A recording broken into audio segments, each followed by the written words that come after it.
Bonjour à tous, on se retrouve pour une nouvelle position avec ici le trait pour les blancs et heureusement pour eux d'ailleurs parce que sinon les noirs allaient donner tout de suite le mat. Donc dame, 2 tours, 2 cavaliers de chaque côté, 4 pions blancs contre 6 pions noirs quand même, hein, donc 2 pions d'avance. Et une menace plutôt menaçante ici de la part des noirs quand même. Le roi blanc n'a pas de case. Ça semble compliqué de parer cette menace. Est-ce que les blancs ont des échecs? Ils ont intérêt parce que sinon ils sont mal en point. Alors il y a 2 échecs de cavalier et c'est à peu près tout pour l'instant.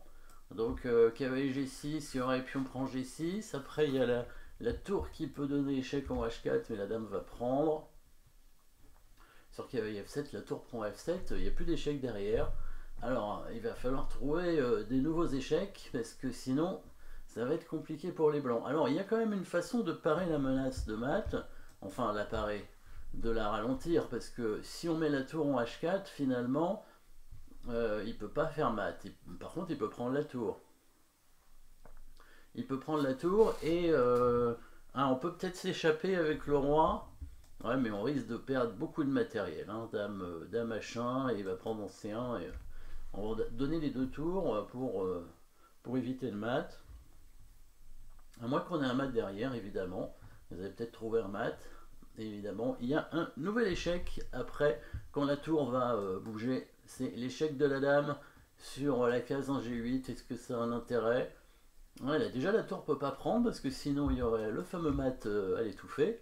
Et si c'est le roi qui prend, il y a le cavalier qui arrive pour faire un échec. Le roi est obligé de revenir. Le cavalier vient au F7. La tour est obligée de prendre. Et finalement, c'est cette tour-là qui va donner le mat, puisque la dame ayant bougé, elle est en H4, la tour ne peut pas être prise, et après ce sera mat. Donc c'est bien le premier coup ici, absolument, le coup de tour. De toute façon, il n'y avait pas le choix, hein, pratiquement. Il n'y avait pas tellement d'options. Alors c'est une déviation finalement. Alors c'est aussi un dégagement d'espace, parce qu'on dégage à la fois la dame et la tour. Et on dévie la dame qui ne défend plus cette case. Après, dame prend H4, dame G8 échec, donc ici attraction. Attraction ou blocage, hein, suivant s'il prend évidemment avec la tour. À ce moment-là, c'est le mat à l'étouffé, avec un blocage. Et si le roi vient, c'est donc l'attraction. On amène le cavalier, on fait échec.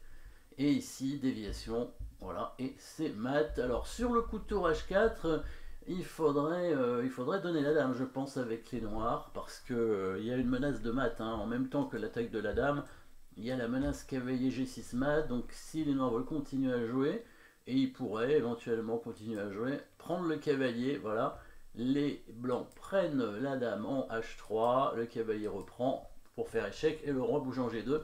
Au niveau du matériel, il y a tour cavalier contre dame, c'est encore jouable. Hein. Évidemment, il y a avantage blanc, hein, très clairement, mais c'est encore jouable. Hein. Les noirs peuvent peut-être échanger les cavaliers ici, et ensuite bouger leur cavalier en G5. La partie continue, c'est ce qui aurait dû être joué, mais bon, a priori, les noirs ont pris la tour, donc ça a été mat assez rapidement. Voilà, merci d'avoir suivi cette position. N'oubliez pas de vous abonner et à très bientôt.